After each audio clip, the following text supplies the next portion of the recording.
1절에서 2절입니다. 제가 봉독하겠습니다. 옛적에 바벨론 왕 느부갓네살에게 사로잡혀 바벨론으로 갔던 자들의 자손들 중에서 노임을 받고 예루살렘과 유다 도로 돌아와 각기 각자의 성읍으로 돌아간 자 곧 스룹바벨과 예수아와 느헤미야와 스라야와 르엘라야와 모르드게와 빌산과 미스발과 비그웨와 르흠과 바하나 등과 함께 나온 이스라엘 백성의 명수가 이러하니. 아멘. 오늘 돌아온 사람들이라는 제목으로 하나님 말씀 증거하겠습니다. 에스라 본문의 시대는 이방 제국의 시대입니다. 그래서 이스라엘이 이제 왕국, 유다의 다윗의 후손들의 왕국의 통치를 받는 것이 아니라 이방의 왕들이 이스라엘을 통치하는 그런 이방 제국의 시대입니다. 비록 이스라엘이 타락했고 하나님의 심판으로 인해서 뿔뿔이 흩어졌지만 이것이 심판의 의미만 있는 것은 아닙니다. 하나님께서는 이방 제국의 통치 아래에서 언약 백성들이 세계 전역으로 흩어지길 원하셨습니다. 그렇게 하심으로 이방 제국 시대에서 하나님의 복음이 세계 전역으로 퍼지길 원하셨던 것입니다. 신약시대에 여러 이방 지역에 유대인들의 회당이 세워진 것을 보게 되는데 이 회당은 이방 제국 시대에 활발히 세워졌고 이 회당 예배에 이방인들이 참여하게 되면서 이방인들도 언약의 하나님에 대해서 알아가는 그런 계기가 됩니다. 그래서 이방 제국의 시대에서 이스라엘은 하나님의 징계를 받아들이고 인내해야 하며 더불어서 이방 땅에서 복음의 증인으로서의 사명을 잘 감당해야 하는 것입니다. 하나님께서는 그런 목적을 가지시고 왕국의 시대를 닫으시고 이제 이방 제국의 시대라는 새로운 시대를 여셨습니다. 그리고 하나님께서는 선지자들을 통해서 이방 제국에 살던 이스라엘 백성들의 일부는 포로에서 이제 해방되고 고국으로 돌아올 것을 수차례 반복해서 말씀하셨습니다.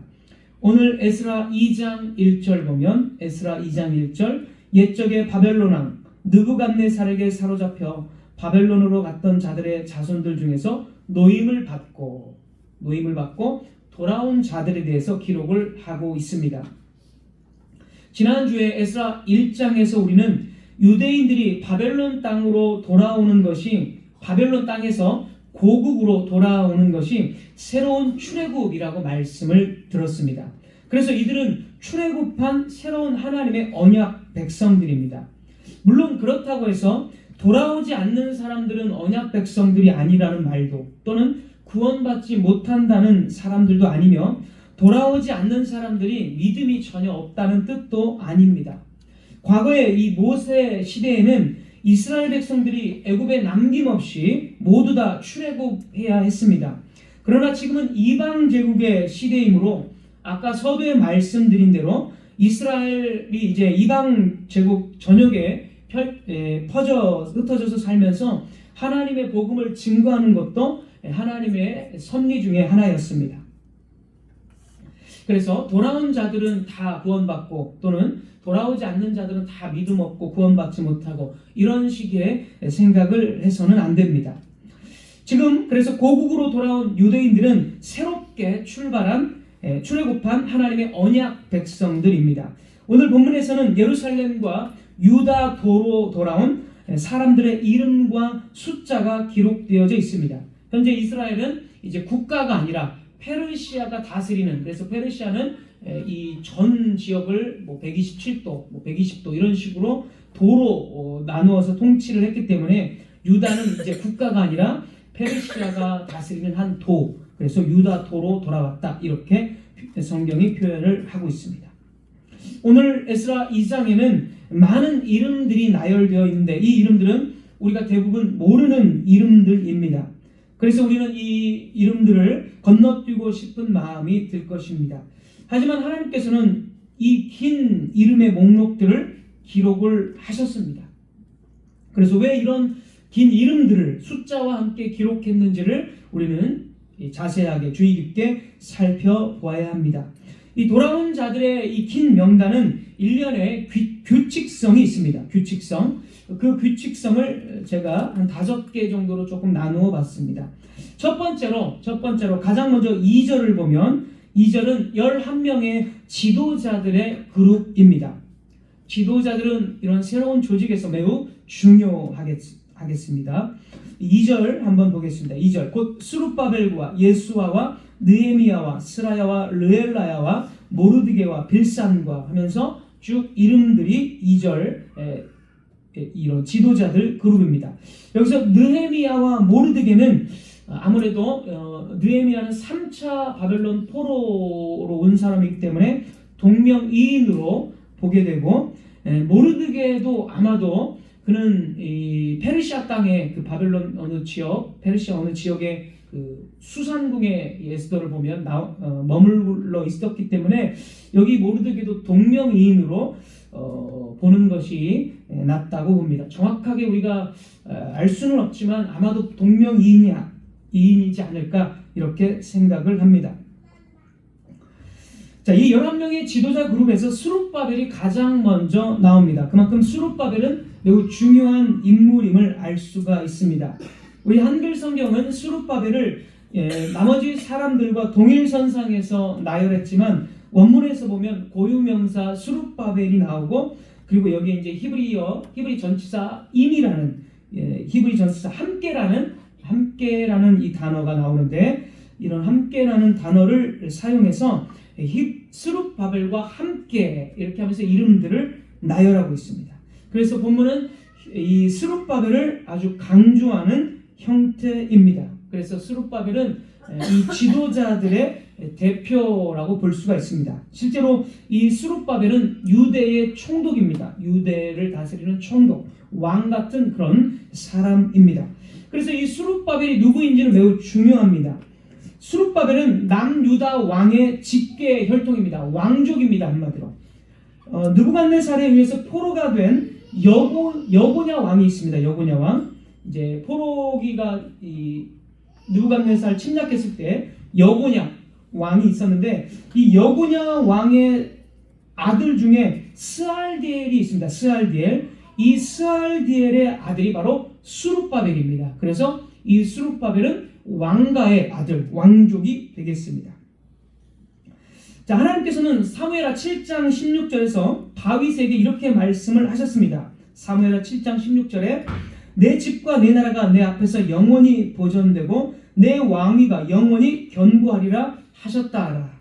다윗의 집은 다윗의 가문이나 다윗의 왕위를 뜻합니다. 하나님께서는 다윗의 가문, 다윗의 왕위를 영원히 보존하시겠다고 약속을 하신 것입니다.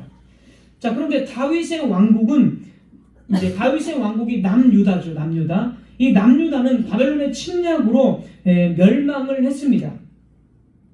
그런데 지금 오늘 스룹바벨이 돌아왔다라고 기록을 하면서 다윗의 후손인 왕족, 다윗의 후손인 스룹바벨이 돌아왔다라고 기록하면서 다윗의 집, 그러니까 다윗의 가문, 다윗의 왕위가 완전히 멸망한 것이 아니라 여전히 계속되고 있음을 보여주고 있는 것입니다. 다윗의 후손인 이 스룹바벨이 포로된 유대인들을 이끌고 귀환하는 모세와 같은 그런 영도자로서 지금 제일 먼저 이름이 언급되고 있는 것입니다. 다른 인물들에 대한 정보는 거의 없고, 두 번째로 나오는 예수아만 잠깐 보는데, 이 예수아는 정복전쟁을 했던 여호수아와 이름이 같은 것입니다. 이름이 같습니다. 그런데 이 예수아의 집안은 이 성경을 보면 제사장 집안입니다. 에스라 3장 2절을 보면 에스라 3장 2절 요사닥의 아들 예수아와 그의 형제 제사장들과, 예수아와 형제들은 제사장들로서 제사장 집안이라는 것을 알 수가 있습니다. 그리고 이 예수아의 계보를 그래서 따라가 보면 쭉 올라가 보면 이스라엘의 첫 번째 대제사장인 아론의 후손임을 알 수가 있습니다. 그래서 이 예수아는 출애굽한 이 바벨론 땅에서 돌아온 출애굽 공동체의 지도자이면서 대제사장이라는 것을 알 수가 있습니다. 두 번째 그룹은 3절에서 20절까지입니다. 우리 본문 2장 3절에서 20절은 가문을 기준으로 귀한 자들의 이름과 숫자를 제시합니다. 가문을 중심으로. 이 가문에 대한 언급은 이 사람들이 멸망하지 않고 계속 계보를 이어가고 있음을 보여줍니다. 하나님께서는 이스라엘 백성들과 시내산 언약을 맺고 제사장 나라가 될 것을 말씀하셨습니다. 이스라엘은 다윗과 솔로몬의 시대에 이 말씀의 성취를 어느 정도 이루었습니다. 그러나 이스라엘은 타락했고 결국 심판으로 멸망을 당했습니다. 이로써 모든 것이 끝난 것처럼 보입니다. 하지만 여기 가문별로 다시 그 후손들이 언급이 됩니다. 이것은 이스라엘이 멸망했지만 계속 그 계보가 자손들이 이어진다는 것을 보여주는 것입니다.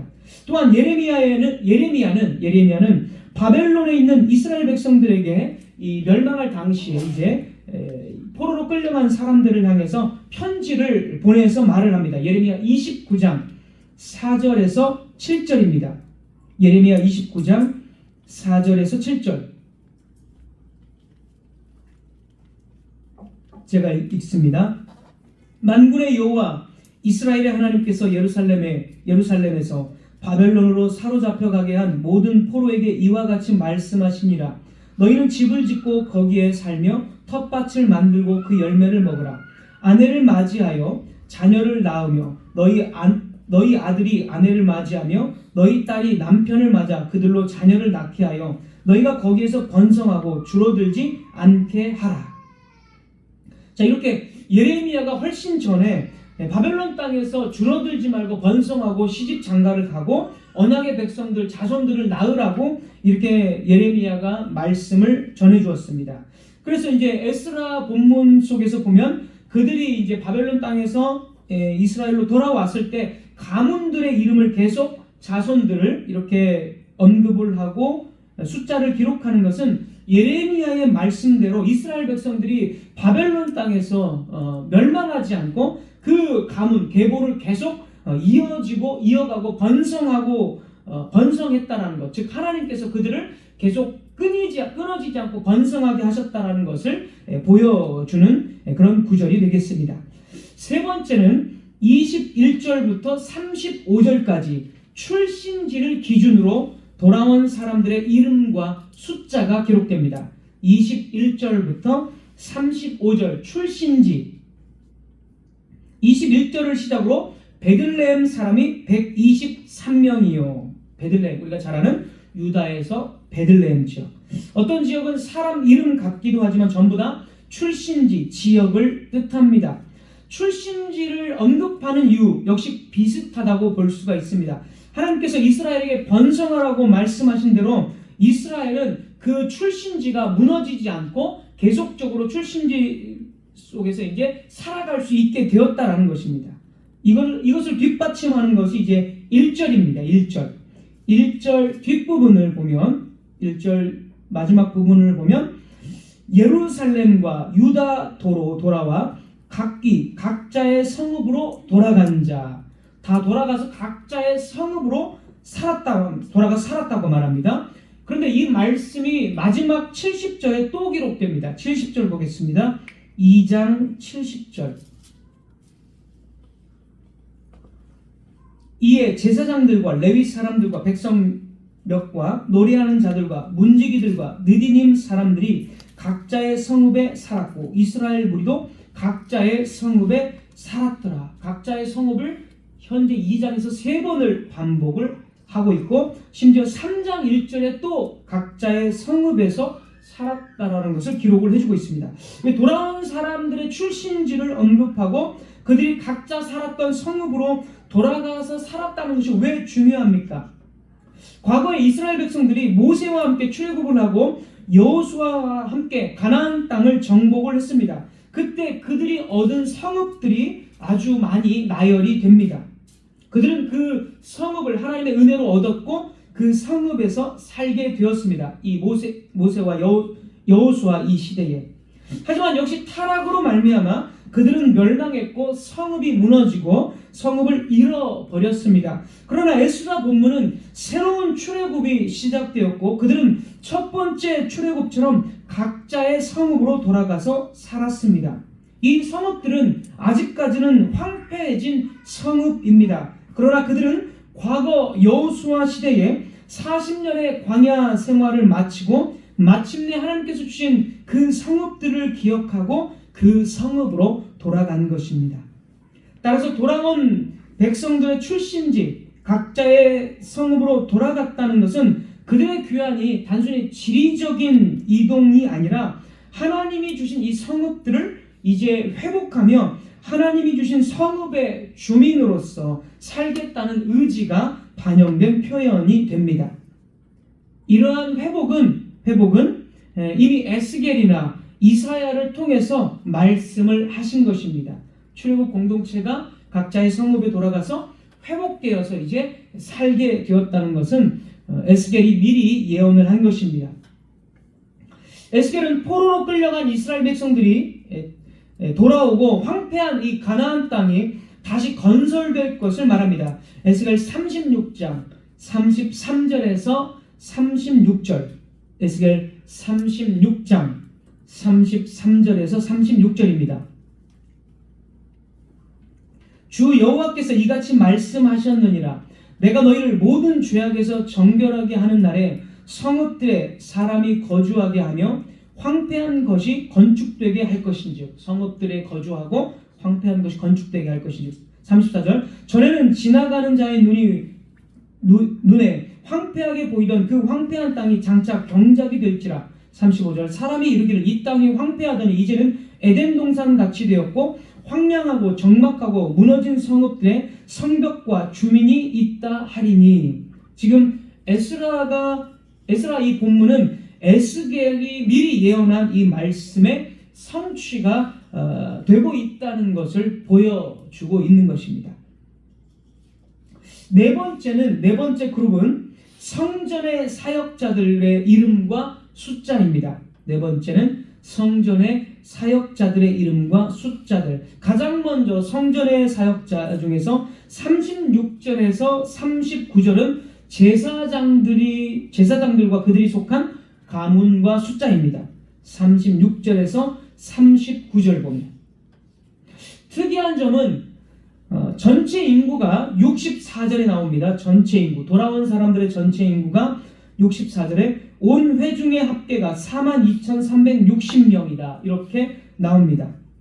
그런데 이 제사장의 수를 더해보면 제사장의 수가 4,000명 정도 됩니다. 그러니까 전체 인구의 10분의 1이라는 굉장히 많은 숫자가 됩니다. 이것은 앞으로 이 제사장들이 이스라엘을 회복하는 데 아주 중요한 역할을 한다는 이야기입니다.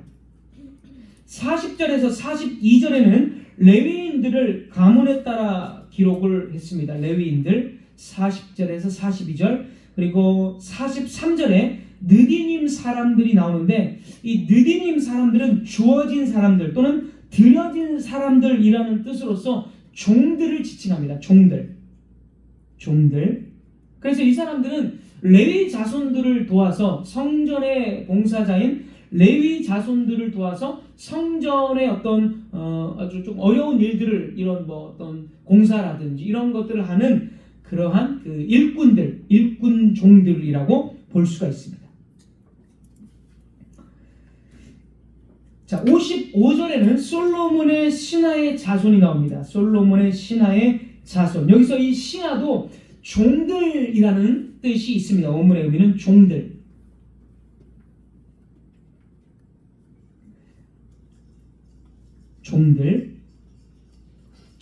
그리고 이 느디님 사람과 솔로몬 신하를 같이 기록합니다. 58절입니다.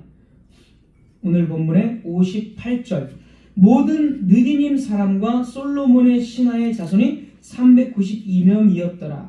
느디님 사람과 솔로몬을 같이 언급하면서 솔로몬의 신하들, 즉 종들도 역시 느디님 사람들과 함께 성전의 종들, 굳은 일을 조금 하는 성전의 일꾼들로 보입니다. 그래서 네 번째 그룹은 성전의 사역자들을 지금 기록하고 있습니다. 성전의 사역자들은 매우 중요합니다. 이제 성전은 다시 건축될 것이며 성전은 하나님의 함께하심을 상징적으로 보여줄 것입니다. 이스라엘은 또한 이 성전의 사역자들을 통해서 신앙의 개혁을, 새로운 개혁을 이루게 될 것입니다. 마지막으로 다섯 번째는 59절에서 63절, 마지막 다섯 번째 59절에서 63절, 가문이 어디이고 출신지가 어디인지를 모르는 사람들의 명단입니다. 59절을 보면 델멜라와 델하르사와 그룹과 앗단과 인멜에서 올라온 자가 있으나 그들의 조상의 가문과 선조가 이스라엘에 속하였는지 밝힐 수 없었더라. 이런 델멜라, 델하르사 이런 지명들은 전부 다 이 바벨론의 이 지역의 이름이고 그곳 출신들이 함께 출애굽해서 따라 나왔지만 그들이 이방인인지 아니면 이스라엘 사람인지는 밝힐 수가 없다는 것입니다. 그래서 이들은 아마도 이방인일 확률이 많이 있습니다. 70년의 포로 생활 중에 이방인도 유대인들의 그런 언약신앙을 보면서 이방인도 함께 참여해서 이스라엘 땅으로 돌아올 확률이 굉장히 많습니다. 실제로. 그리고 65절에도 보면 같은 부류로 좀 취급을 하는데 65절 그 외에 남종과 여종이 7,337명이요 노래하는 남녀가 200명이요. 여기서 남종과 여종이 나옵니다. 이 남녀의 종들은 대부분이 이방인일 것입니다. 우리가 성경을 구약을 잘 살펴보면 이스라엘 민족들이 자기 동족도 물론 종으로 이렇게 데리고 있을 수 있지만 종들이 대부분 이방인들인 경우가 상당히 많습니다. 그래서 이 남녀의 종들은 이방인일 것이고 여기서 노래하는 남녀는 성전에 노래하는 자들이 아니라 그냥 일반적인 어떤 그런 노래하는 자들로 보여집니다. 왜 이런 사람들을 이방인으로 보냐면 첫 번째 출애굽 때에도 이방인들이 함께 나왔습니다. 출애굽기 12장 38절 첫 번째 출애굽할 때에도 출애굽기 12장 38절을 보면 다른 민족들이 이스라엘과 함께 출애굽한 것을 볼 수가 있습니다. 따라서 바벨론에서 이스라엘로 돌아오는 두 번째 출애굽에서도 역시 다른 족속들이 따라 나온 것으로 볼 수가 있습니다. 자, 지금까지 말씀드린 내용을 종합해 보면 오늘 본문은 출애굽한 유대인 공동체의 새로운 조직에 관한 것입니다. 즉 지도자, 가장 조직에 있어서 가장 중요한 지도자 그룹, 그 다음에 가문과 출신지에 따른 사람들, 그리고 제사장들과 레위인들, 남녀 종들, 특히 그룹별로 이 숫자들까지 아주 구체적으로 정확하게 기록을 하고 있습니다. 숫자를 계속 기록한다는 것은 그만큼 숫자도 아주 중요하다라는 뜻입니다.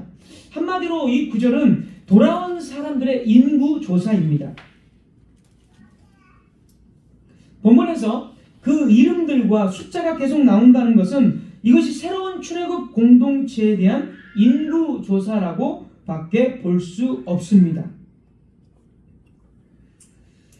자, 새로운 시대가 되면 하나님께서는 인구 조사를 하는 경우가 있습니다. 예를 들어서 우리는 인구 조사에 대한 가장 유명한 성경을 떠올릴 수가 있는데 바로 민수기입니다. 민수기는 두 번의 인구 조사가 중요하게 나오기 때문에 그 뜻도 민수기가 숫자라는 뜻입니다. 민수기 1장에서 3장까지는 인구 조사에 대한 아주 긴 목록표가 나옵니다. 그리고 이 민수기에서의 인구조사는 오늘 에스라 본문의 인구조사와 거의 병행하고 있습니다. 민수기에서도 가장 먼저 지도자들을 언급을 합니다. 민수기 1장 4절 각 지파의 각 조상의 가문의 우두머리 한 사람씩을 너희와 함께 하게 하라. 그래서 우두머리를 뽑습니다. 지파에. 그 다음에 이제 각 지파별로 인구조사가 또 나옵니다. 이 각 지파별은 오늘 에스라 본문의 가문에 따른 인구조사와 상응합니다. 민수기 당시에는 이제 12지파가 있었기 때문에 지파별로 조사를 하지만 오늘 에스라 본문은 12지파가 아니라 주로 남유다이기 때문에 다 남유다나 이제 그 베냐민 지파 두 지파인데 주로 남유다의 지파이기 때문에 지파별이 아니라 가문에 따른 인구 조사를 하는 것입니다. 자, 이어서 민수기에서는 제사장들에 대해서 3장 1절에서 4절까지 나옵니다. 민수기 3장 1절에서 4절까지 나오고, 이어서 레위인들이 민수기 3장 5절에서 39절까지 아주 길게, 민수기 3장 5절에서 39절까지 아주 길게 레위인에 대한 인구조사가 나옵니다. 민수기에서 인구조사는 굉장히 중요합니다.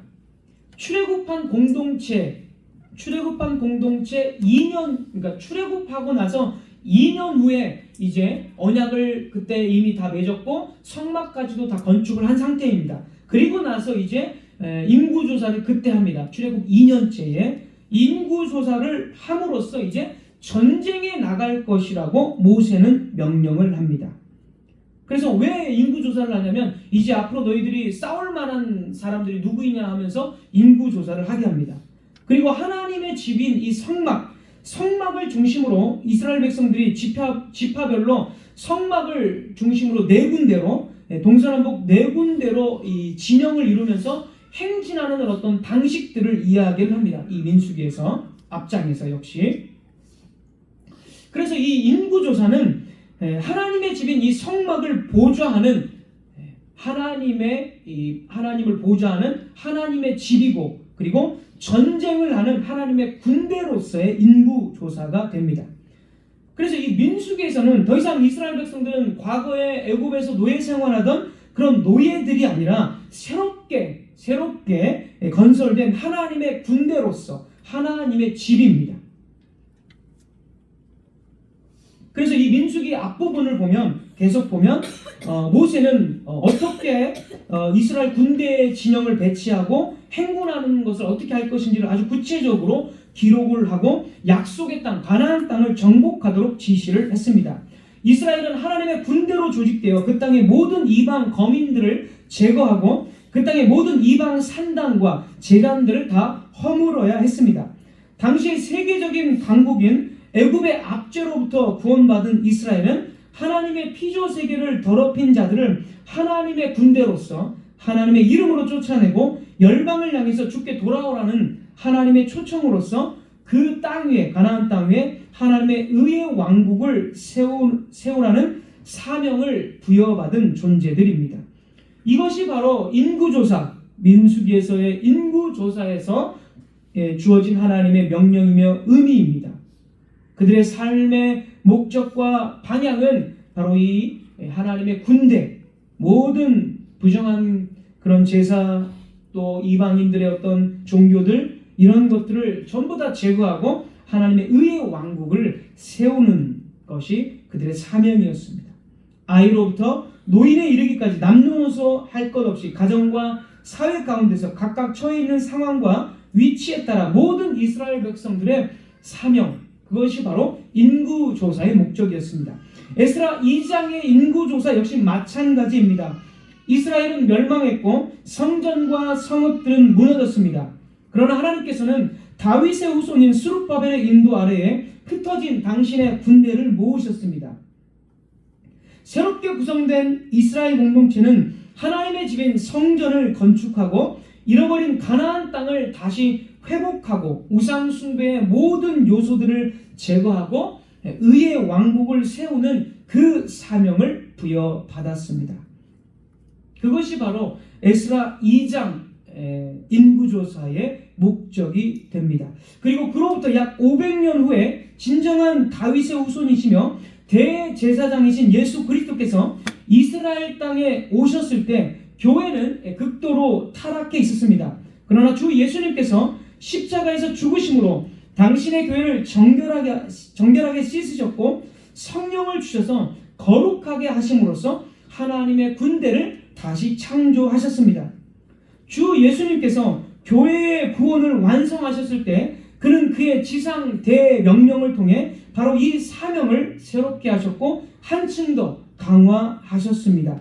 예수님께서 그의 군대를 창조하시고 나서 예수님께서는 새로운 사명을 주셨습니다. 마태복음 28장 19절에서 20절입니다. 마태복음 28장 19절에서 20절. 그러므로 너희는 가서 모든 민족을 제자로 삼아 아버지와 아들과 성령의 이름으로 세례를 베풀고 20절 내가 너희에게 분부한 모든 것을 가르쳐 지키게 하라. 이 사명은 새 언약의 시대에 주어진 새로운 형태의 사명이지만 과거와 동일한 사명입니다. 주님께서는 이제 당신의 왕국이 모든 민족을 향해 세계 곳곳에 세워지기를 원하셨고 그 사명으로서 자신의 교회를 창조, 성령으로 그리고 자신의 피로 새롭게 창조하시고 모으신 것입니다. 자신의 교회를 복음으로 무장케 하신 그리스도께서는 교회는 세상으로 나가서 세상으로 하여금 하나님을 섬기는 일에 참여케 하며 모든 일에 있어서 예수님 자신에게 복종하게 해야 한다라고 명령을 하셨습니다. 옛날 이스라엘처럼 오늘의 하나님의 백성으로서의 교회는 바로 이 동일한 사명을 위임받았습니다. 그래서 1세기 당시의 사도들은 이 사명을 붙들고 땅끝까지 나아가 복음으로 세상을 정복했습니다. 이제 사도들의 시대가 끝났고 완전한 새 언약의 시대입니다. 하나님께서는 우리에게 이 사명을 이루라고 가정을 주시고 친구와 이웃들, 직장을 주셨습니다. 하나님께서 왜 우리에게 이런 관계들을 주셨습니까? 우리는 각자의 처소에서 이 사명을 중심으로 살아가야 합니다. 물론 이 일은 무척이나 어렵고 고단합니다. 오히려 비아냥거림과 비난을 받기도 합니다. 그러나 여러분, 오늘날 우리는 개인적인 일에 너무 많이 말하고 있지 않습니까? 우리는 끊임없이 개인적인 일에 관해 걱정하며 이야기합니다. 그래서 개인적인 일에 몰두하게 됩니다. 또 우리의 감사의 제목들은 지극히 개인적인 것으로 바뀌어져 버렸습니다. 이 말의 뜻은 자신의 인생의 궁극적인 목적을 편안한 삶을 위한 투쟁으로 전락시키고 있다는 뜻입니다. 물론 개인적인 일이나 문제가 중요하지 않다는 것은 아닙니다. 그러나 하나님의 명령이나 사명감이나 비전에 대한 의식이 없는 곳에서 행위나 감사는 그 궁극적 의미를 잃게 됩니다. 여러분 자신을 한번 점검해 보십시오. 정말 여러분은 하나님을 향해서 살아가고 있습니까? 하나님의 사명자로 살아가고 있습니까? 혹시 하나님께로부터 점점 멀어지고 복음에서 멀어지고 있지는 않습니까? 여러분은 사명을 위해서 기도하며 헌신하고 있습니까? 아니면 그 사명을 망각해버리고 개인의 안락을 위해서 살아가고 있습니까? 우리 중에 정말 먹고 살기 힘든 사람은 없을 것입니다. 돈이 없어서 밥을 굶는 사람도 없을 것이고 학생들을 빼고는 거의 대부분은 통장에 잔고들이 있을 것입니다. 우리 사회는 사회보장제도도 매우 잘 되어 있고 그래도 넉넉한 사회입니다. 그러니 우리가 개인적인 일에 너무 몰두할 필요가 없습니다. 주어진 일을 열심히 하시고 개인적인 꿈이 있는 분들은 열심히 노력하고 꿈을 이루십시오. 그러나 여러분 다시 복음으로 돌아갑시다. 주 예수님께서 무엇을 하시기 위해 이 땅에 오셨습니까? 새로운 스룹바벨이시고 새로운 예수와이신 예수님은 사탄을 정복하시기 위해서 갈보리로 올라가셨습니다. 정사와 권세와 어둠의 통치자들, 하늘의 모든 악한 영들이 예수님과 대전쟁을 치르기 위해서 갈보리에 집결했습니다.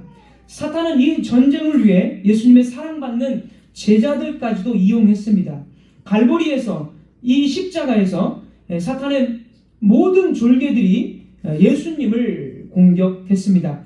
그러나 예수님께서는 십자가에서 죽으시고 부활하심으로써 이 사탄의 왕국을 파괴시키시고 정복하셨습니다. 주님께서는 바로 이 정복전쟁, 이 사명을 위해서 오신 것입니다. 그래서 일평생 아버지의 뜻을 나는 행하러 왔다라고 오직 아버지의 일에만 그 뜻에만 순종의 삶을 사셨습니다. 주님께서 이 사명을 성취하셨고 동일하게 이 일을 사도들에게 위임하셨고 당신의 교회에게 그리고 우리들에게도 위임하셨습니다. 주님께서 완수하신 이 사명을 기억하십시오. 주님께서 그 사명을 완수하시고 우리에게 주신 것처럼 우리는 그 사명을 결코 망각해서는 안 됩니다. 우리의 사명은 혈과 육, 즉 먹고 마시고 편안한 삶을 위한 것이 아닙니다. 오늘 주님께서 여러분을 하나님의 군대로 사명자로 소집하십니다. 그뿐만이 아니라 이 거룩한 사명을 수행할 수 있는 능력까지도 주십니다. 특별히 매주일 예배 때마다 성령의 능력이 저와 여러분들을 위해 덮으시고 마른 뼈와 같은 연약한 성도들을 새 이스라엘의 군대가 되게 하십니다. 그러므로 여러분, 지칠지라도 포기하지 말며 뒤로 물러서지 말아야 합니다.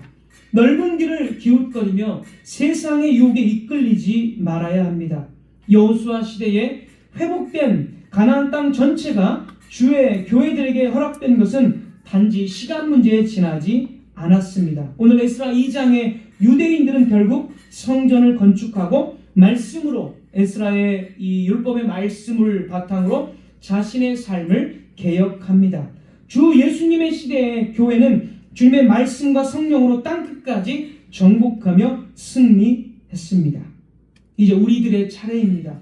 동일한 성령이 우리와 함께 하시면서 너희들도 담대하고 세상의 땅끝까지 나가 복음의 증인으로 사명자로 살아야 된다라고 말씀을 하십니다. 주님께서는 요한복음 16장 33절에 세상에서는 너희가 환난을 당하나 담대하라, 내가 세상을 이기었노라. 로마서 8장 37절, 그러나 이 모든 일에 우리를 사랑하시는 이로 말미암아 우리가 넉넉히 이기느니라.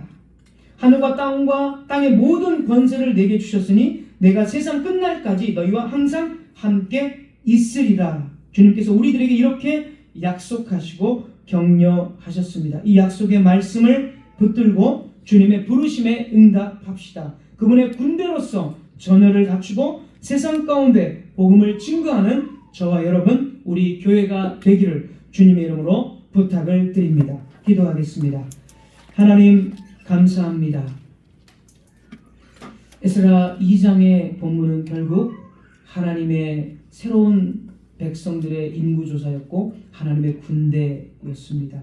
하나님, 예수 그리스도 안에서 이제 하나님은 다시 예수 그리스도 안에서 자신의 백성들을 창조하시고 부르셨습니다. 우리를 불러주신 그 하나님의 은혜에 감사하며 정말 나의 부르심이 어디에 있는지를 더 깊이 묵상하고 생각하기를 원합니다. 세상 가운데 나를 왜 보내셨는지를 다시 한번 마음 가운데 새기고 주님의 거룩한 복음의 증인으로 살아가도록 하나님의 군대로서 담대하게 살아가는 우리 모두가 되게 하여 주옵소서. 예수 그리스도 이름으로 기도드립니다. 아멘. 우리 헌금 찬송